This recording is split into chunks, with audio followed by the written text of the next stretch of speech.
29 de diciembre del 2017. ¿Qué tal? Muy buenos días, bienvenidos a su programa Contacto Directo. Vamos a revisar quiénes son hoy nuestros invitados. Nos acompañan León Roldós, ex vicepresidente de la República, y con sus observaciones al proyecto de ley de iniciativa ciudadana de lucha contra el cáncer, que entre otras cosas busca involucrar también al Estado de forma directa en el combate a esta enfermedad. Además, Jenny Lara, hermana de Galo Lara. Han transcurrido ya varios meses desde que la familia Lara pidió la revisión de la sentencia en contra del exasambleísta, quien por cierto cumple una sentencia de 10 años de prisión por el caso del crimen de King Salom en la provincia de Los Ríos.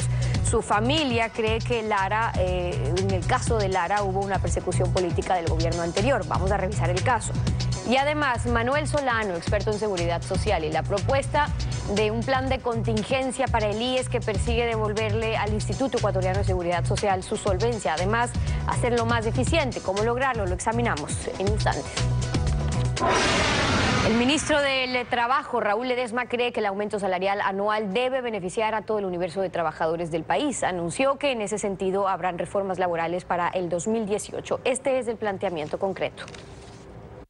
El miércoles se fijó en $11 el incremento al salario básico. La decisión no complace al gobierno, a los empleadores ni a los trabajadores, no solo por el monto, sino por la forma en que se tomó la decisión. Es que una vez al año se reúne el Consejo de Salarios integrado por el Ministerio de Trabajo, representantes de los trabajadores y de los empleadores para acordar el incremento. Pero si no hay acuerdos, como sucedió este año, la decisión la toma el gobierno y se aplica a quienes ganan el salario básico. Pero el ministro de Trabajo, Raúl Ledesma, cree que el mecanismo no es el correcto. Debería haber un nuevo esquema de reforma de aumento salarial que afecte o que beneficie al universo integral de los trabajadores, no solo a los de salario mínimo. Anunció que el primer paso se dará en enero, cuando emitirá un acuerdo para integrar un nuevo consejo salarial. Que tienda a generar una comisión intersectorial entre distintas instituciones como es el SRI, Ministerio de Finanzas, Banco Central, INEC, Ministerio del Trabajo y por supuesto trabajadores y empleadores, de manera que podamos ver todos los elementos que deberían de ser integrados para efectos de la fijación del aumento salarial. La base de la negociación del incremento serán las recomendaciones de la Organización Internacional del Trabajo, OIT, que propone que además de la inflación se consideren factores sociales, productividad, crecimiento económico, entre otros. José Villavicencio es presidente del Frente Unitario de Trabajadores FUT, organización excluida del Consejo de Salarios en el gobierno pasado. Él ve con buenos ojos el anuncio del ministro.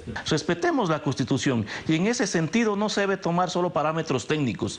Es fundamental discutir el tema de la inflación, el tema de la productividad, el tema de la equidad en nuestro país. Los trabajadores esperan que este no sea el único cambio en el ámbito laboral. Y aspiramos entonces que desde enero, que tenemos ya la primera reunión con el ministro Ledesma, podamos ir fijando ya y aterrizando en leyes y en decretos que nos permita recuperar los espacios que vulneró el correísmo. El plan del gobierno es que durante el 2018 se apruebe el nuevo Código Laboral que contendrá, entre otras, la reforma permanente al sistema de fijación de salarios. La actualidad, los protagonistas, el análisis y la información en Contacto Directo. Hola Lenin, buen día, ¿cómo te va? Bien, Steffi, un buen día para ti y para todos nuestros televidentes. Más de 160.000 firmas ha recogido un proyecto de ley que busca un acuerdo nacional en la lucha contra el cáncer. El proyecto plantea algunas reformas a la forma como se ha manejado en los actuales momentos el combate a esta enfermedad en el país. El abogado León Roldós Aguilera, ex vicepresidente de la República, nos acompaña esta mañana. Buenos días, abogado. Le queremos preguntar, ¿qué observaciones tiene usted a este proyecto de ley de iniciativa ciudadana? En primer lugar, mi saludo a quienes nos están escuchando en todo el Ecuador, con los mejores deseos para el año 2018. Mire, el tema es que el proyecto ignora a Solca. Yo no quiero señalar sino lo positivo del proyecto en cuanto involucra al gobierno, pero ignora que por un decreto legislativo del año 1953, decreto legislativo que es ley de la República, entonces se llamaba decreto legislativo cuando había una circunstancia particular que llevaba a su emisión del acto legislativo, aprobado en 2 debates en el Senado, en la Cámara de Diputados y con la sanción del presidente de la República, el presidente Velasco, registro oficial de 12 de noviembre del año 53. Ahí se le encarga a Solca la lucha contra el cáncer en el Ecuador. Este proyecto de ley ignora aquello y de alguna manera establece el montaje de una supraorganización estatal en que Solca no aparece en ningún espacio. Entonces, de hecho, es la derogatoria del decreto legislativo de esa ley de la República del año 1953. Ahora, entonces, ¿qué riesgo hay? Que las mejores intenciones que puede tener ese proyecto lleve simplemente a ahogar a Solca, como se hizo antes con LEA, como se acabó con el Instituto de Higiene. Entonces, el tema es, los 160.000 firmantes que existen, ¿realmente analizaron el hecho de la existencia de Solca o simplemente se adhirieron? Personalmente creo que se adhirieron porque era romántico decir esto es para la lucha contra el cáncer, muy romántico. El proyecto tiene firma de personas que de alguna manera han estado vinculados con Solca, de las autoridades de Guayaquil, por ejemplo. Y cuando dicen, no, porque el proyecto no es contra Solca. No, si no es contra Solca, ignora a Solca, ignora el encargo que se le hizo por un decreto legislativo a Solca. Entonces, lo que estamos planteando concretamente desde Ciudadanía de Guayaquil es que se involucre a Solca en el tema. O ya a Solca simplemente lo dejamos como una corporación, una fundación, un ente del sector privado que se pone a un lado en la lucha contra el cáncer. Ahora, Solca, Sociedad Ecuatoriana de Lucha contra el Cáncer, ha venido liderando la atención a los ciudadanos que padecen esta enfermedad. Se ha brindado atención a cientos de miles. ¿Se los deja fuera del proyecto por una ingenuidad o porque el proyecto peca de centralista a su criterio? A ver, yo creo que en la intención de los promotores del proyecto no está dejarlo afuera a Solca, en la intención. Pero el rato que se crea un Consejo Nacional de Lucha contra el Cáncer, con 16 miembros, 8 del gobierno, el presidente de la Asociación de Clínicas y Hospitales Privados, más 7 más designados por diferentes mecanismos que tienen que reglamentarse, simplemente Solca no existe, porque yo quiero ser bien claro, no es que Solca ha venido solo liderando la lucha contra el cáncer. Solca, por encargo del gobierno, mediante decreto legislativo, ley de la República de 1953, es la entidad que se encarga de la lucha contra el cáncer en el Ecuador. Entonces, le vamos a quitar esa competencia a Solca y si la quitamos, insisto, quedará como una persona jurídica y nada más. Simplemente hasta ahí llegó Solca. Si en los actuales momentos, abogado, enfermedades, algunas no tan serias como el cáncer, no logran ser atendidas de manera adecuada por la red pública de salud, ¿quién nos garantiza que el cáncer, que pone en riesgo la vida de quien lo padece, tendrá un manejo distinto? Y sobre todo con altos costos. La atención del cáncer en todos sus procesos tiene un altísimo costo. Entonces, lo importante es recoger lo bueno de este proyecto, pero que siga siendo Solca, bajo nuestro criterio, el eje de la lucha contra el cáncer. Puede haber un consejo consultivo, un consejo asesor, lo que quiera el gobierno, pero que siga la vía que se siguió con LEA. Acabamos de ver cómo se cierra el hospital neumológico, después que el gobierno de hace algunos años se tomó LEA. ¿Qué pasó con el Instituto de Higiene y Polo Izquieta Pérez? Con severos problemas de calidad en este rato en la investigación, que antes el Instituto Izquieta Pérez fue un instituto de mucho prestigio internacional en el Ecuador. Entonces, yo lo que quiero es ser bien claro. No puede ignorarse, primero, la existencia de Solca. Segundo, el decreto legislativo que le encargó a Solca la lucha contra el cáncer. Sobre ese esquema, si se acepta esa plataforma, que se converse, que se discuta, que se analice, porque no es que en este rato de la nada sale una idea de lucha contra el cáncer, no, ya existe en el Ecuador todo un proceso histórico. E insisto, 160.000 firmas sí, pero no contra Solca, por favor, seamos claros. Personas vinculadas con Solca firmaron el proyecto porque se lo pidieron y les pareció el concepto bueno. las personas no leyeron el proyecto, ni siquiera conocían muchas veces la existencia de este decreto legislativo, ley de la República, no lo conocían, porque no son informaciones que están encima de la mesa todos los días. El proyecto, dentro de sus aspectos positivos, prevé un buen número de beneficios para los enfermos de cáncer, para sus familias. Sin embargo, no constan allí los financiamientos de aquellos egresos que se deberá realizar para asegurar pensiones, educación.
Yepes, hermana de Galo Lara. Bienvenida a Contacto Directo.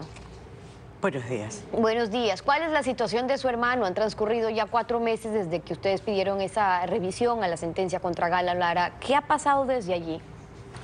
Bueno, nosotros a mediados del mes de agosto con nuestros abogados presentamos el pedido del recurso de revisión, el que no ha sido contestado hasta ahora.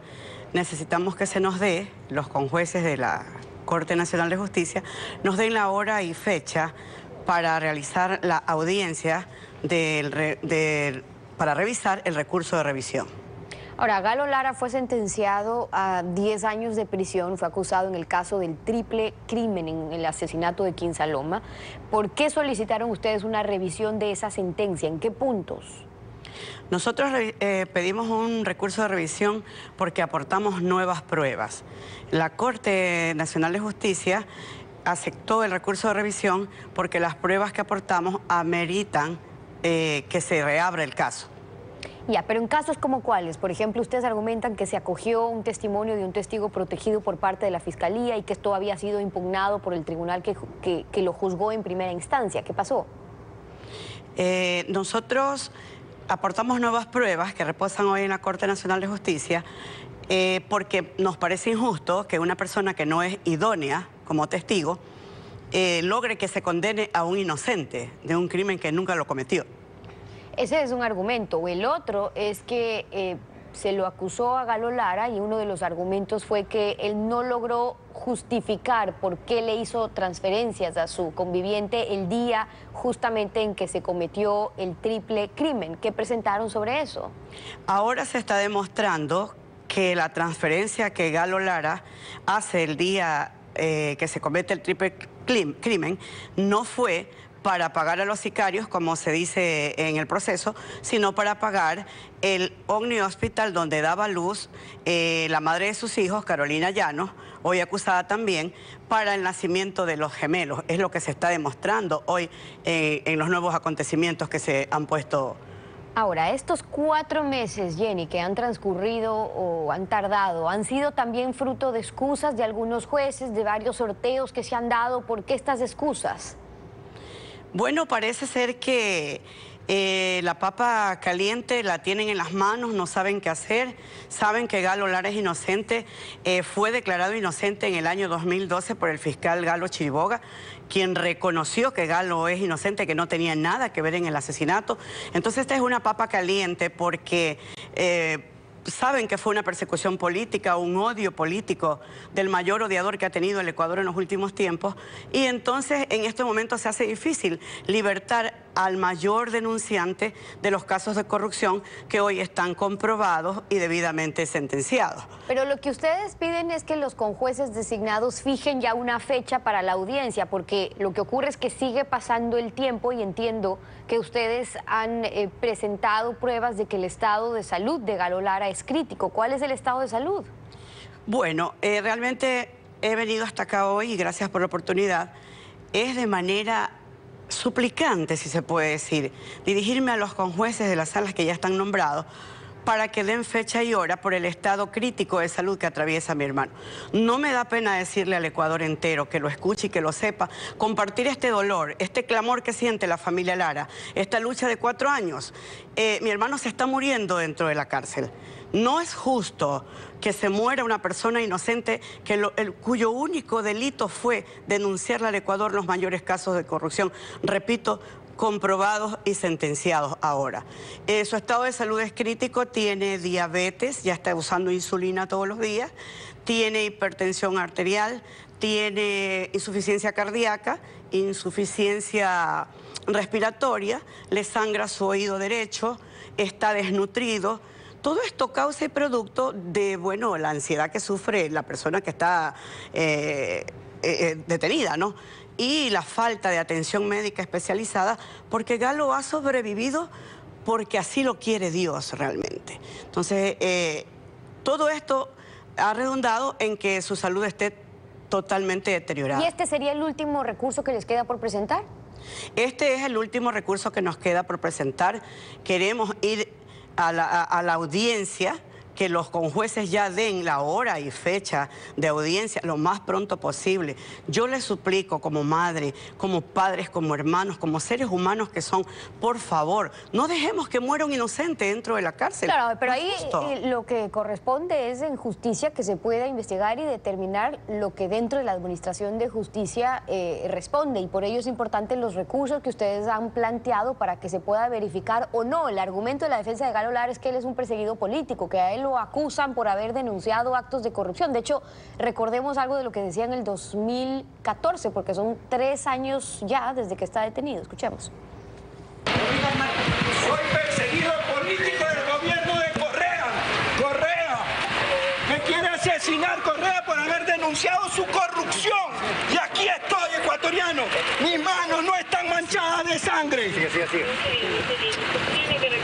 Eso era en el 2014, estamos 2017, ya casi 2018. Su hermano presentó varias denuncias de corrupción en el anterior gobierno, que si los radares chinos, los sobreprecios en las negociaciones de Petroecuador, el negocio petrolero, y ustedes por ello argumentan que la sentencia contra su hermano fue una respuesta a esas denuncias. De ser así, ahora, ¿qué esperan con este nuevo gobierno o cómo han podido probar que en efecto el caso de su hermano se trata de un perseguido político y no de ser responsable de los actos crueles y los crímenes por los cuales se le acusa?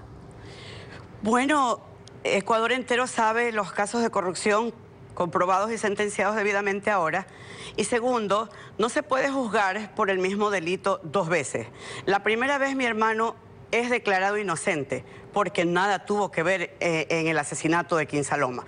Y en segundo lugar, acogiéndonos también a las palabras de nuestro presidente de la República, que dice que no hay injerencia en ninguna de las funciones del Estado, ¿no? Que cada quien actúe con libertad. Yo pienso que el señor presidente de la República no sabe lo que está pasando. He golpeado todas las puertas, unas que se han abierto y otras que no se abrirán jamás, para pedir se revea el caso de mi hermano, porque fue declarado inocente en el año 2012. Luego, entre gallos y medianoche, luego de un año, lo vuelven a juzgar y lo sacan corriendo para Panamá. Entonces nos deja entrever que es un perseguido político, es una condena a dedo por los casos de corrupción que él denunció. ¿Pero qué ha pasado con esos casos? Porque usted conversa con su hermano, estamos hablando desde 2014, que él argumentaba que esa era una de las razones por lo cual lo perseguían. De allá acá, casi 2018, ¿qué ha ocurrido con algunas de esas denuncias que él presentaba? Es lo que acabo de decirle al pueblo ecuatoriano. Hoy son denuncias comprobadas y debidamente sentenciadas. O sea, él dijo la verdad. Dijo lo que hoy se comprueba, lo que hoy se sentencia, se condena, se juzgó. Y esas son algunas de las observaciones, los argumentos y el pedido de Jenny Lara Yepes, hermana de Galo Lara, acompañándonos hoy aquí en Contacto Directo. Como siempre, gracias por haber estado con nosotros. 7 de la mañana con 28 minutos. Vamos a una pausa y cuando regresemos estará Manuel Solano, experto en seguridad social. Se propone un plan de contingencia para el IES. Vamos a hablar sobre en qué consiste, cuál es su objetivo de fondo, su forma. Pausa y volvemos con eso. Quédese usted en nuestra sintonía.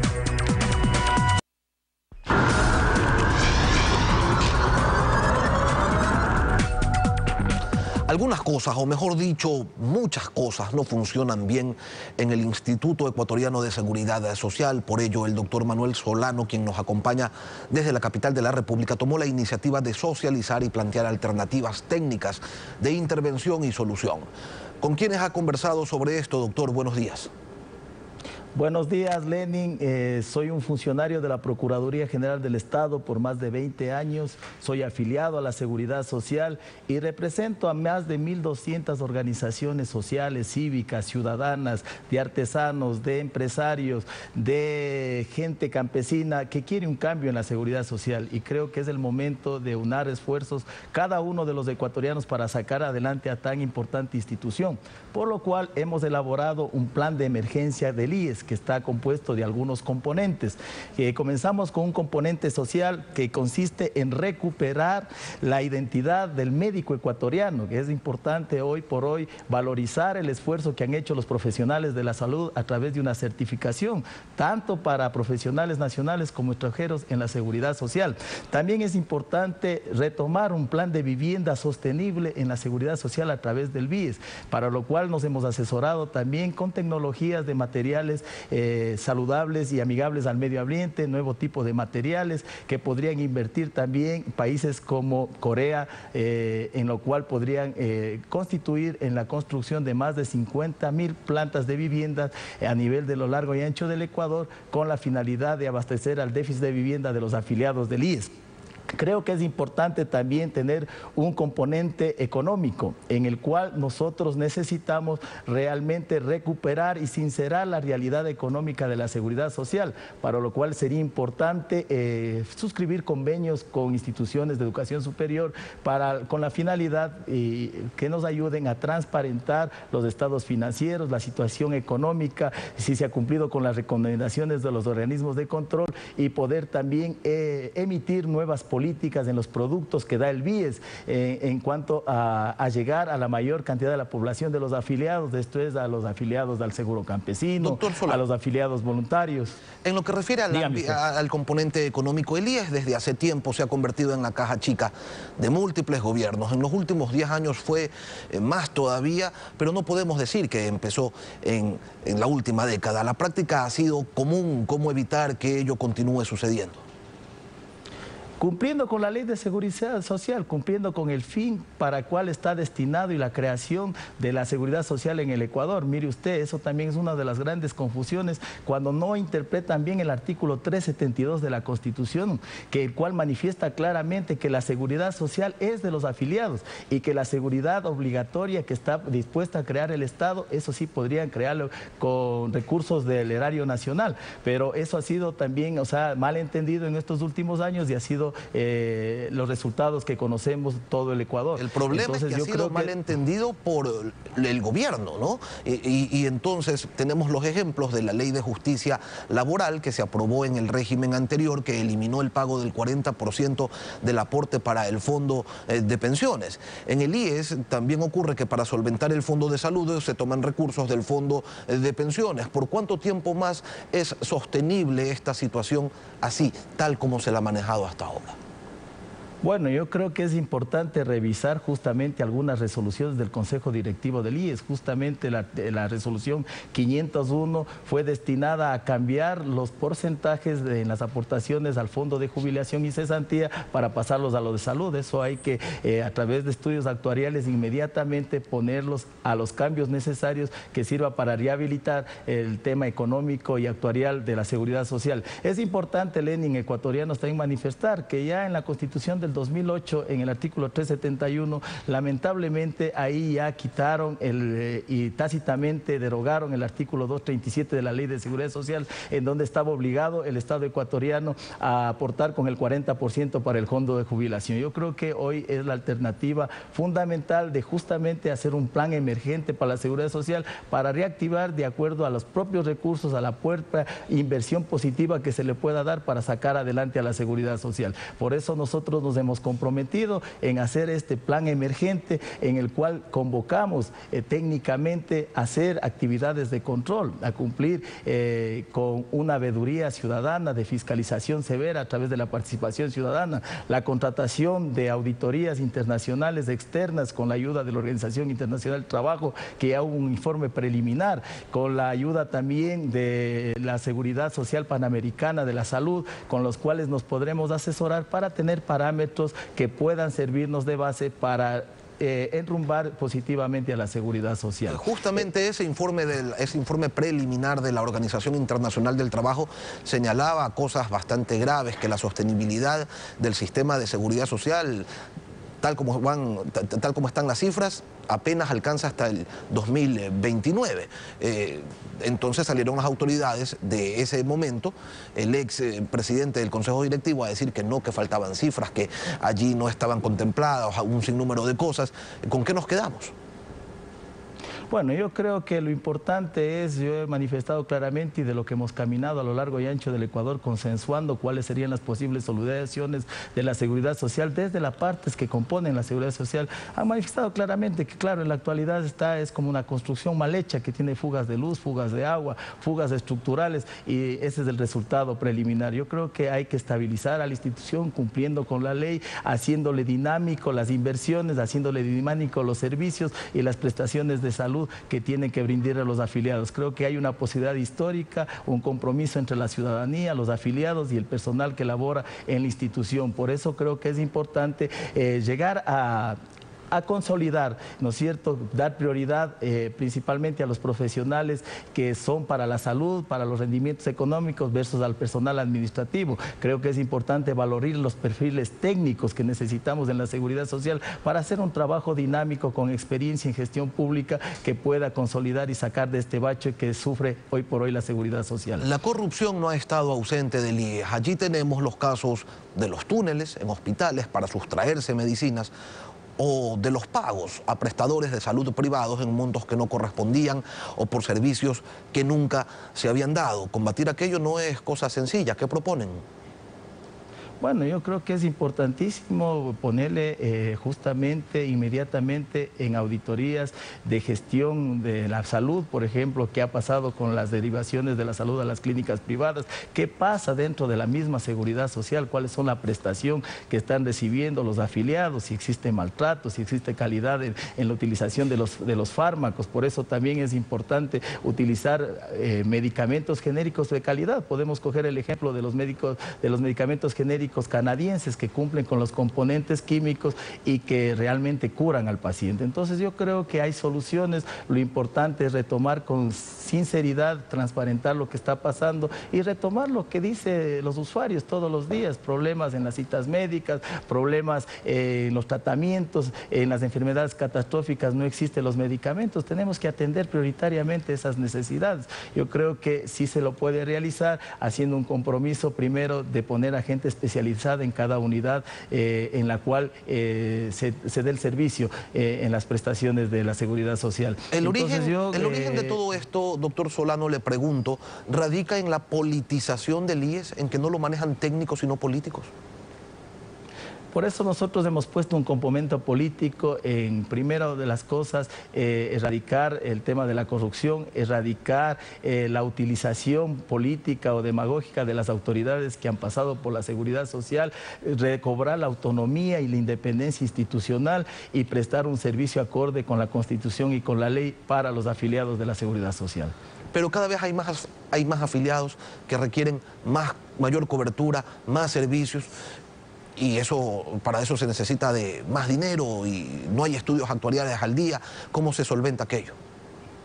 Bueno, podemos traer experiencias internacionales. Por ejemplo, en algunos países está funcionando excelentemente un proyecto piloto que es la medicina telemática, con la cual podemos llegar a un mayor número de pacientes en primera instancia, de primer nivel de salud, de atención, y podemos descongestionar la carga que existe este rato represada en la atención de medicamentos, ¿no es cierto? Es importante también retomar las estructuraciones de especializadas de cuarto nivel y de formación de especialistas médicos para poder brindar la atención en unidades de salud de tercer y cuarto nivel de la seguridad social. Yo creo que hay la posibilidad, están las leyes listas para ser aplicadas. Lo importante es tener el conocimiento hacia dónde vamos a caminar. Manuel Solano, experto en seguridad social, gracias por compartir sus propuestas aquí en Contacto Directo. Muchas gracias. Revisemos otras noticias. Completar el trámite del juicio político contra el vicepresidente Jorge Glass quedó ya para el próximo año. La documentación fue entregada a la Comisión de Fiscalización y en la acusación presentada se destacan más de 30 elementos que sustentarían la censura del segundo mandatario detenido ya en la cárcel 4 de Quito. La presidenta de la comisión lo confirmó. Los documentos del juicio político al vicepresidente llegaron a su despacho y aunque se esperaba una convocatoria inmediata de los miembros de esa mesa legislativa, María José Carrión dice que no será tan rápido. La secretaria debe certificar cada hoja para proceder a lo que corresponde, que es la convocatoria a la sesión de la comisión de fiscalización. Si es que terminamos de hacer todo este procedimiento y la secretaría nos responde de la asamblea inmediatamente la certificación de estos documentos, convocaríamos. Si es que no alcanzamos a entregar, estaríamos convocando para el día martes. Y si se confirma la reunión de la comisión para el próximo martes, ese mismo día se remitiría la notificación al vicepresidente Jorge Glass, de tal forma que desde esa fecha corran los 5 días que tiene para su defensa. Si es que alcanzamos a hacer el mismo día martes la notificación de todos los actores, que son los asambleístas firmantes, así como también del vicepresidente de la República. Pero otros miembros de la comisión dicen que el procedimiento es tardío y se sigue demorando, pues para la próxima semana se habrá cumplido ya el periodo de 90 días para el cese del vicepresidente por ausencia definitiva. Si los tiempos no nos dan para llegar a la destitución antes de que sea declarada la vacancia por abandono del vicepresidente de la República, es responsabilidad de quienes manejan la Asamblea Nacional, en este caso de la mayoría de Alianza País, que maneja la Asamblea Nacional, maneja el CAL y maneja también la Comisión de Fiscalización. La Comisión de Fiscalización tiene que cumplir con su trabajo, es indistinto al tema de que termine o no termine o cese o no cese en funciones del vicepresidente de la República. Recuerden lo que pasó con el Contralor General del Estado. El vicepresidente, sin embargo, sí tiene quienes lo defienden de frente, desde el correísmo. Para mí es el juicio de la infamia, así que estaremos defendiendo el honor, la verdad y la justicia. Incluso Naranjo reitera que de llegar el juicio político al Pleno, el vicepresidente estaría dispuesto a acudir. Y así concluimos esta emisión de Contacto Directo. Lenin, por cierto, la última emisión de este 2017 y no podemos concluir sin antes agradecerles a ustedes, nuestros televidentes, por su fiel sintonía, por su confianza, por habernos acompañado durante todo este año y claro, invitándolos a que nos acompañen en el 2018, deseándoles que sea un excelente año y lo mismo para ti, Lenin. Gracias, Steffi. No puedo sino sumarme a tus agradecimientos, a la sintonía, a la fidelidad, a la confianza de la audiencia que nos acompaña mañana a mañana. Un feliz año para todos ustedes, nos volveremos a encontrar. Feliz año.